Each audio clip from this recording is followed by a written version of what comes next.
Assalamualaikum warahmatullahi wabarakatuh. Waalaikumsalam warahmatullahi wabarakatuh. Pemirsa-pemirsa, selamat datang di acara Tanja, Tanya Jawab Kekayaan Negara.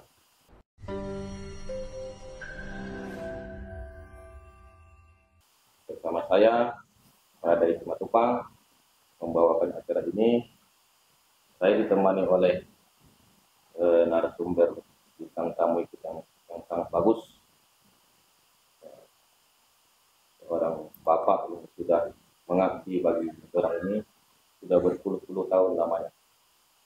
Dia adalah menjabat sebagai kepala seksi PKN 1, bertanggung jawab terhadap pengelolaan BUMN mulai dari Sumatera Barat, Riau sampai ke Kepulauan Riau. Selamat datang Pak Alfa. Selamat datang Bang Pradaya Simatupang. Terima kasih sudah bersedia hadir ke acara Tanja ini. Siap. Jadi bagaimana Pak Alfa? Alhamdulillah sehat Bang Pradaya. Sampai dengan saat ini meskipun Pekanbaru panas dan hari ini kita dianugerahi hujan. Semoga menjadi lebih dingin, tidak gerah lagi. Jadi kenapa Alfa namanya Pak? Betul Bang Pradaya, itu mungkin terkait dengan profesi orang tua saya, ayah saya kebetulan seorang guru ilmu pasti. Kalau zaman dulu ada ilmu pasti, ilmu sosial. Orang tua saya, bapak saya itu guru matematika, fisika, pokoknya ilmu pasti Bang. Jadi mungkin untuk ya menghargai atau menghargailah profesi ayah saya terkait dengan ilmu pasti, dikasih saya nama Alfa. Pertama bahasa Yunani itu. Jadi itu perkenalan singkat kita dengan Pak Alfa. Siapa yang sudah kenal tentu sayang, yang tidak kenal maka pasti sudah sayang.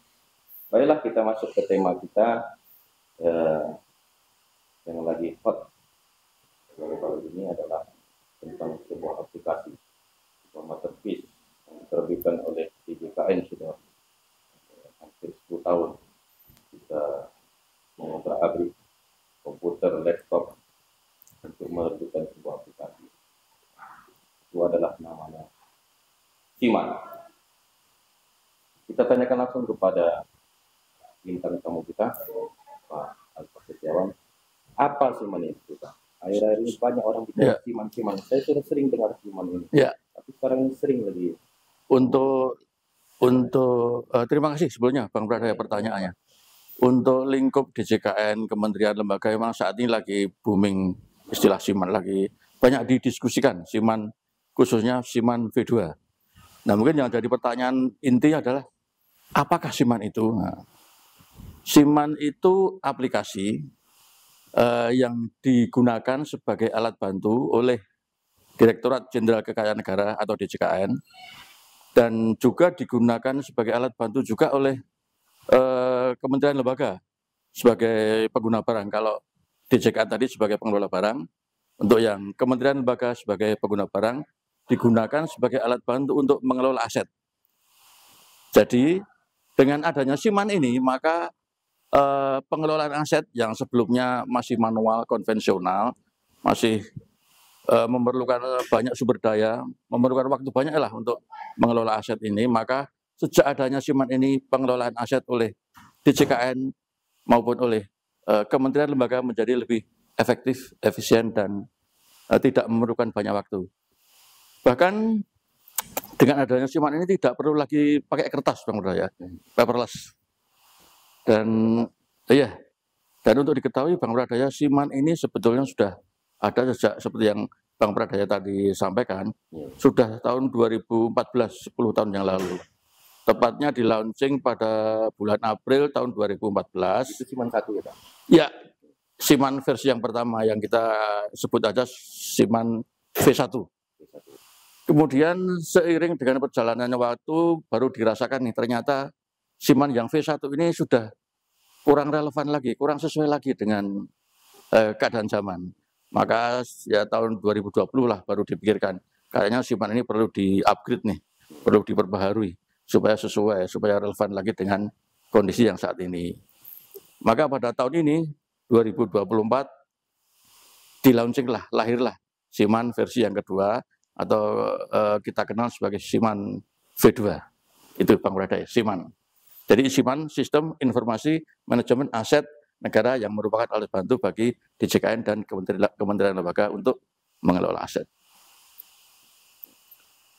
Jadi lahir dia di tahun 2014 bulan April. bulan April ya? Ya. Bulan Januari berarti masih dalam kandungan. Betul, belum lahir, masih dalam kandungan. Betul. Siman versi 2. Jangan salah. Yang itu versi 1 Bang Bradai, April 2014 versi 1. Ya sekarang ini 2024 versi yang kedua, V2-nya. Jadi apa bedanya Pak dengan versi 1 ini? Itu ada bedanya. Ya. Tadi katanya perkembangan zaman. Betul. Gini Bang Bradai ya. Segala sesuatu ya, produk apapun itu, kalau misalnya ada dikeluarkan pada tahun ini, bisa dibilang seri 1, tahun ini seri 1. Beberapa tahun kemudian muncul seri 2. Biasanya dan seharusnya versi 2 ini lebih baik dan lebih bagus dibanding versi yang pertama. Ya, contohnya dulu ada itu Bang Bradai ya, mainan apa? Game PlayStation ya atau apa? PS. Tahun 1999 kalau nggak salah, tahun 2000 lah. Itu muncul PS1. Nah, kebetulan pernah ikut main. Kemudian 4-5 tahun kemudian lah, tahun 2004-2005 muncul PS2. Nah, PS2 ini kan lebih bagus dibanding PS1 Bang. Lebih ini Siman versi 2 ini maksudnya. Nah, kaitannya dengan Siman, kan tahun 2014 launching Siman V1. 10 tahun kemudian lahir launching Siman V2. Ini kan berarti juga lebih bagus dibanding Siman V1. Nah, sekarang yang Bang Pre tanyakan tadi apa keunggulan Bang ya? Ya, apa bedanya? Beda keunggulan. Yang pasti karena lebih bagus ya, V2 ini, Siman versi 2 ini sekarang sudah ditambahin modul. Ada beberapa modul tambahan. Misalnya modul asuransi BUMN. Juga ada modul surat SBSN, surat syariah, surat yang suku-suku itulah Pak. Ya, suku-suku itulah. Surat syariah. Terus ada lagi modul BUMN Idle. Kemudian ada lagi modul dashboard atau modul monitoring. Surat berharga syariah negara, SBSN. Selain adanya penambahan 4 modul itu, juga ada pembagian kewenangan, kewajiban. Jadi ada pembagian role user lah. Masing-masing pejabat atau pengguna Siman V2 ini mempunyai tugas masing-masing, mempunyai tanggung jawab, wewenang masing-masing. Mulai dari tanggung jawab sebagai analis, koordinator, supervisor, dan administrator. Itu kelebihan dan perbedaan antara Siman V2 dan V1.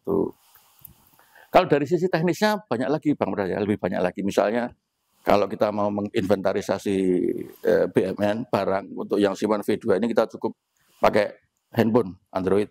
Kita scan QRIS-nya yang ada di label, kemudian sudah terkoneksi ke database di PC atau laptop kita. Itu kelebihan dan perbedaan antara V2 dan V1. Lebih canggih Pak. Lebih canggih, intinya lebih canggih, lebih mudah. Jadi ya itulah, lebih canggih, lebih mudah, lebih memudahkan operasional pegawai Kemenku dan Kementerian Lembaga dalam mengelola aset. Baik, pemirsa, dapatkan segera Siman. Tadi Simannya dijual Pak. Siman kok dijual? Aplikasi nggak dijual Abang. Saya masih ingat PlayStation. Wah. Ya kita lanjutkan. Sekarang sudah sampai 4 atau 5 kalau salah. PS itu Bang. Ya. Sudah nggak ngikutin lagi saya Bang. PS, jadi bingung. Nah. Jadi tadi kelebihannya ada modul 4 modul. Pak, ya. Asuransi, surat berharga syariah negara.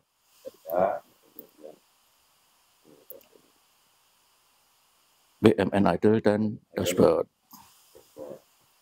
Jadi semakin canggih dan semakin lengkap gitu. Betul. Ya, tapi kata orang katanya Siman ini susah Pak, kalau sama dengan penambahan modulnya atau enggak? Gimana penurut Ya, Pak Alfa? saya jadi ingat waktu Bang Pradaya buka acara ini tadi. Tak kenal maka tak sayang gitu Bang ya. Nah, ya. Kalau nggak salah gitu ya. Nah kayaknya dikaitkan dengan siman ini sama juga Bang. Tak kenal maka tak sayang. Nah, kalau kita tidak kenal dengan siman, kita nggak akan sayang Bang Pradaya. Iya, betul. Kalau kita nggak sayang, ya kita nggak tahu. Nggak sayang kan siman itu bagaimana pengoperasiannya, nggak akan tahu. Nah untuk itu Bang Pradaya, supaya kita kenal, supaya kita sayang, supaya kita tahu mengoperasikan siman V2, kita harus pertama ikut diklat pendidikan dan latihan. Ya, diklat Pemirsa, siman. maaf Pak, Gimana? jangan lupa ikut diklat. Itu kita ingatkan lagi. Oke, ditekankan ikut diklat. Baik diklat online maupun offline. Kalau yang online kita bisa ikut KLC, Kemenkeu Learning Center. Itu baik pegawai Kemenkeu maupun non Kemenkeu yang ASN Bang ya, bisa ikut diklat itu. Sedangkan yang offline, yang klasikal, berarti kita harus daftar dulu. Daftar nanti dipanggil, baru ditentukan waktu dan tempatnya kapan kita diklat.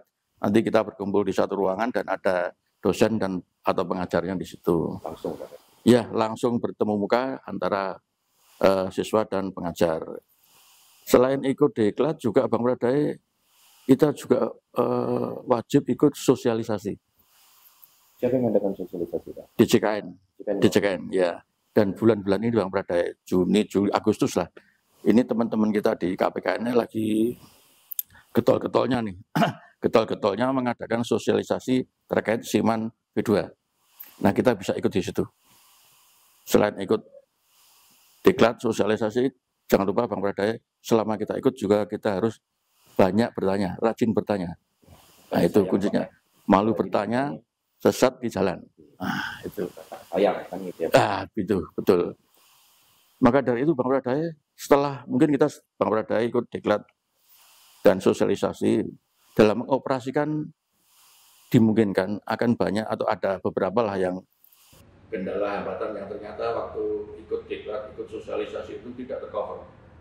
Ya, mau nggak mau kita harus rajin bertanya karena sudah tidak ikut diklat atau sudah diklat sudah selesai, sosialisasi sudah selesai, kita masih ternyata ada yang belum kita pahami, ya kita harus banyak bertanya ke rekan kerja, atasan atau mungkin bawahan, siapa aja yang penting bisa memberi kita masukan, memberi kita jalan keluar untuk mengoperasikan siman ini menjadi lebih mudah. Jadi begitu Bang Pradaya. Intinya begini Bang Pradaya, teknologi itu dibuat untuk membuat manusia menjadi mudah dalam menjalani hidup. Teknologi itu dibuat agar manusia mudah menjalani hidup, ya kan ya. Termasuk siman ini kan teknologi. Siman itu dibuat agar operator baik DJKN, pengelola barang maupun kementerian lembaga pengguna barang mudah dalam mengelola BUMN, mengelola barang. Nah, jadi kalau ada teknologi canggih yang malah mempersulit manusia hidup, nah itu kayaknya ada yang perlu diluruskan Bang Pradaya. Apa itu Pak contohnya teknologi yang banyak Bang Pradaya. Teknologi tentu yang bukan kita ya, bukan wilayah, bukan apa ya. Bukan di wilayah kerja. Betul. Banyak di luar sana misalnya kalau ada mobil canggih atau motor canggih ternyata mengoperasikannya banyak sekali tombol-tombolnya. Itu kan lebih sulit dan ada yang perlu diluruskan. Entah teknologi yang diluruskan atau manusianya yang diluruskan. Itu Bang. Atau dua-duanya diluruskan. Saya teringat dengan PS tadi Pak. Nah itu. Saya nggak bisa memakai. Itu berarti Bang Pradaya yang harus diluruskan. Bukan PS-nya ya Pak. Bukan. Betul pemirsa ini Pak Irfan yang juga pemirsa. Kita lanjutkan ke sampai mana tadi Pak? Wah itu dia. Berarti diluruskan dulu Bang. Ya, diluruskan. Jadi setelah siman ini kita luruskan. Ya. Menjadi siman 2. Itu sudah peserta sudah siap. Seperti diklat yang Pak Irfan sampaikan tadi. Itu ada yang bertanya juga, teman saya ada banyak bertanya. Kapan mulai saya bisa gunakan siman 2 ini? Sekarang masih siman 1 gitu. Okay. Kemarin kita siman 2 tapi kami pakai. Kapan Kapan bisa direvisi baru ini? Bapak juga menyebutkan sudah lahir Siman, menunggu resmian ya Pak. Ya. Silakan Pak. Oke. Jadi mungkin kapan diterapkan, kapan diimplementasikan di kementerian lembaga gitu Bang Pradaya ya. Sebetulnya implementasi Siman di kementerian lembaga ini sudah dilakukan Bang Pradaya pada tahun 2023, tahun kemarin. Tahun kemarin, tetapi hanya untuk 9 kementerian lembaga saja. Belum semuanya, hanya untuk 9 kementerian lembaga. Yang pertama Kementerian Keuangan, Kementerian Pan-RB, Kementerian Sekretariat Negara, Perbanas, Bappenas, bukan Perbanas, Perbanas itu sekolah, Bappenas, PPATK, KPK, basket Pak. Oh iya, Perbanas, ulangilah, Ya. Kementerian Keuangan, Kementerian Pan-RB, Kementerian Sekretariat Negara, Bappenas, KPK, PPATK, LKPP, Mahkamah Konstitusi, dan Komisi Yudisial. 9 Pak ya, benar ya? Saya itu baru 10 ya Pak? Apa salah? Oh 9. 9. Jadi sementara baru 9, karena kenapa Bang Pradaya? Kok tidak serempak, tidak langsung? Karena banyak hal yang mesti dipersiapkan Bang Pradaya. Banyak hal yang mesti dipersiapkan. Misalnya persiapan untuk implementasi ini harus ada migrasi data dulu. Migrasi data dari Siman V1 dimigrasikan ke Siman V2. Dan saat ini teman-teman kita di Direktorat TSI sedang berusaha keras untuk memigrasikan data ini. Dan saya yakin akan selesai tepat pada waktunya. Setelah migrasi data selesai, baru bisa diimplementasikan, terapkan Siman V2. Selain itu juga harus dipersiapkan SDM-nya dulu. SDM yang nanti mengoperasikan Siman V2 ini, baik SDM di JKN maupun di Kementerian Lembaga. Jadi begitu Bang. Dan sesuai KMK 125 Bang Pradaya, KMK 125 tahun 2024 mengamanatkan bahwa implementasi Siman ini harus secara bertahap. Misalnya Juni Juli ini kita sudah untuk Kanwil RSK ya, sudah sekitar 100 lah, 100 kementerian lembaga. Kementerian lembaga. Selain kementerian juga lembaga juga, dan begitu seterusnya. Agustus nanti ditambah lagi September dan seterusnya sampai Desember 2024. Dan insya Allah Desember 2024 sudah memakai semua Siman V2, dan Januari 2025 kita semua harus sudah running pakai Siman V2. Siman V1 ditutup, dikunci, dan tidak bisa dipergunakan lagi. Jadi tadi yang Juli, Agustus ini udah akhir Juli mungkin. Ya. Agustus sudah dipakai Pak. Iya. Itu ada 100 kementerian lembaga apa aja? Lebih. Sudah hafal Bang, banyak banget Bang. 10 ya. Cuma 10 saya. Harus pinjam jarinya orang-orang. Ya Pak. Ya. Seingat saya, pada cerita Siman pakai api. Ya. Belum masuk Pak. Ya, itu Bang ya, teknis inventarisasi Bang ya. Teknis inventarisasi. Ya. Jadi mungkin nanti kalau kita mau menginventarisasi, kita tinggal upload, kita download dulu ya, install dulu aplikasi Siman Mobile di Play Store. Berbayar ini Pak, gratis. Kayaknya gratis ya. Pemirsa, gratis. Jadi, setelah kita, ya. Apa tadi namanya Pak? Siman Mobile. Siman Mobile. Download sekarang dan install. Lanjut Mas. Ya, setelah kita download, kita install Siman Mobile, kemudian kita login, sudah siap Bang Brother. Kita cari label BMN, label barang. Di situ ada QRIS-nya. Kita scan, nah sudah otomatis terkoneksi ke base data kita di PC, di komputer kita. Sudah selesai. Kalau yang Siman V1 masih belum seperti itu. Masih kita cari, kita potret, kita ya lebih memerlukan waktu. Ini sudah terkoneksi Pak ya? Siap, lebih simpel lagi sekarang. Lebih canggih SIMAN V2. Jadi kalau ingat saja inventarisasi itu kan kita apa istilahnya survei Pak, survei Ya. barang per Ya, betul. sensus barang. Betul. itu, pernah saya dengar dari teman ada barang-barang susah Pak. Barang susah. Kita sekarang musim panas ini susah, kita kepanasan musim panas. Ya. Itu gimana itu Pak? Itu barang-barang yang nggak terjangkau. Ya, ada betul, tips dari Pak Alfa? Ya, memang BUMN kita ini sangat banyak sekali Bang Pradaya.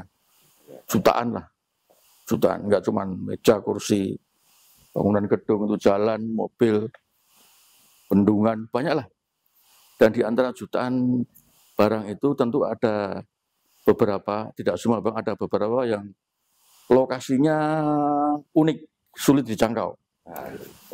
Misalnya kalau kita punya barang mercusuar Bang Pradaya di tengah laut. Kalau kita mau inventarisasi mercusuar tentu sulit karena biasanya juga tidak ada alat transportasi khusus yang itu umum. Alat transportasi umum yang bisa mencapai mercusuar harus khusus. Kita harus nyewa kapal khusus ke situ. Belum lagi nanti terkendala ombaknya tinggi. Wah, kita nunggu dulu kan. Padahal ST kita cuma misalnya 2 hari. Ombaknya baru surut seminggu. Wah, repot kan? Itu baru mercusuar. Mungkin ada lagi yang lebih ekstrim lagi kalau misalnya Kementerian Kominfo, kalau dia punya kabel laut, itu kan di dasar laut, ya kalau itu BUMN kan berarti sulit mencapainya kita. Atau yang sangat ekstrim Bang Pradaya, Apa itu Pak? Lapan itu kan punya satelit ya, nah itu kan BUMN Bang, di luar angkasa. Nah itu dia Bang, itu dia, saya jadi kepikiran, bagaimana kalau Bang Pradaya ini ditugaskan untuk menginventarisasi satelit, meng-IP satelit di luar angkasa, berangkat pakai roket ya kan, ya semoga langsung satelitnya ketemu jadi langsung pulang. Takutnya udah di atas nggak ketemu, bahan bakar habis nggak bisa pulang, repot kan? Saya menjadi satelit. Betul. Itu dia. Itu untuk yang lokasi, itu yang lokasi. Ada juga yang bentuk fisiknya itu unik atau ekstrim. Di kantor polisi atau di bea cukai lah, itu kan ada anjing pelacak, itu kan BUMN Pak. Anjing pelacak itu BUMN, entah Doberman, herder atau apalah itu.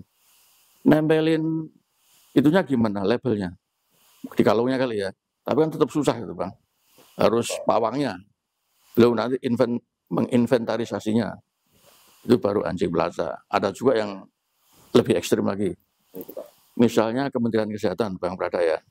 Kementerian Kesehatan misalnya sekarang lagi meneliti virus, laboratoriumnya lagi meneliti virusnya umpamanya corona lagi diteliti. Virus itu kan BUMN. Terus nempelin labelnya gimana itu Bang? Ya, kita jadi virus. Belum lagi nanti misalnya Bang Pradaya diperbantukan ke Kementerian Kesehatan untuk menginventarisasi virus corona misalnya. Virusnya Bang Pradaya datang, virusnya misalnya di tempat di kandangnya dibuka malah lari keluar ya, nyebar kemana-mana, keluar wabah lagi kan. Kalau dulu COVID-19, sekarang COVID-24. Sudah 24 ya. Tahunnya kan. COVID-19 kan karena tahunnya kan 24. Yang disebabkan oleh virus yang kabur karena diinvent oleh Bang Pradaya. Wah, terkenal Bang. Nah itulah contoh-contohnya. Ya, tips untuk virus itu saya bagus kabur aja. Ada tipsnya Pak? Ada solusi, ada jalan keluar untuk barang yang lokasi atau bentuk fisiknya unik tadi. Kita juga cuma itu aja Bang, bikin katalog. Ya semacam daftar lah katalog ya. Nah, di situ ada fotonya, ada penjelasannya, dan juga kita tempel label yang ada QRIS-nya. Nah, nanti Bang Pradaya tidak perlu repot lagi kalau menginventarisir. Cukup di-scan aja QRIS-nya pakai aplikasi mobil, SIMAN Mobile tadi, sudah selesai terkoneksi ke database. Selesai sudah. Simpel kan? Ya. Jadi, pemirsa, setelah upload apa namanya tadi Pak? Iman mobile. Dan kita tidak berubah menjadi virus COVID-2 Pak. Ya. Jadi terakhir mungkin Pak, Oke. yang masalah tablet. Oh ya, yang ditempel di virus tadi ya? Oh, bukan. Di DPN atau Oh ya. katalog tadi Pak. Itu kan sekarang lagi invent ini untuk Kementerian Keuangan. Oh iya ya. Kalau sudah ada barang-barang lama sini kita tempel. Itu kalau invent baru apa kita tempel lagi atau ulang lagi Pak? Untuk label yang sudah lama nempel Bang ya. Sepanjang labelnya itu masih baik dan sudah ada QRIS-nya juga masih bisa di-scan, saya kira masih bisa dipakai lah, masih layak dipakai. Ya? Nggak perlu.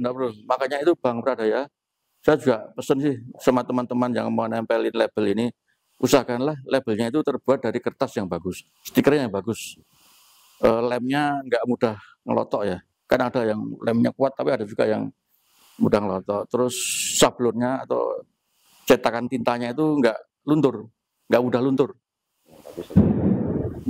Terus juga menempelkannya harus yang pas Bang Raya. Bisa mudah dilihat tapi tidak mengganggu tusi.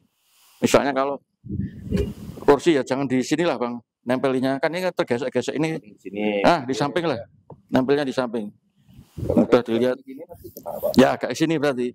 Agak belakang. Tapi jangan di bawah sini. Kasihan nanti yang invent ya. Meja juga di samping lah. Meja di samping. Yang pasti mudah dilihat, mudah diinvent dan tidak mengganggu tusi. Bukan berarti kalau mudah dilihat, misalnya Bang Pradaya, wah ini biar PC-nya biar mudah dilihat, tempelin label di monitor depan. Biar mudah dilihat Bapak, saya tempel di depan. Wah, tapi kan mengganggu tusi. Lucu kan? Di belakang itu Pak ya? Di belakang saja. Baiklah, itu mungkin pertanyaannya Pak. Pemirsa, kita sudah sampai pada banyak pengetahuan ilmu yang kita dapatkan dari Pak Alfa Setiawan. Itu saja. Terima kasih Pak Alfa. Sama-sama. Kita bisa lanjutkan di acara episode berikutnya. Jadi Siman 2, pemirsa, kalau ada pertanyaan, permasalahan, bisa hubungi di Halo DJKN.kemenq.id di bawah ini. Ya, kalau ada tulisannya berarti salah kamera Anda. Kemudian kalau ada pertanyaan, juga bisa Anwir ke kantor ini ya Pak. Yep. Dalam Pepaya nomor 77 yang baru, atau di KPK di seluruh Nusantara. Kemudian kalau teman-teman ada ingin memperdalam ilmu tentang Siman, bisa dibuka link di bawah ini. Jadi halo di sini ya. Di sini link 3. Dari sendiri itu apa? Slash ya? Ya. Link 3/Siman DJKN. Terima kasih Pak Alfa. Kita tutup acaranya. Akhir kata saya undur diri. Selamat pagi, selamat siang, selamat malam. Assalamualaikum warahmatullahi wabarakatuh. Waalaikumsalam warahmatullahi wabarakatuh.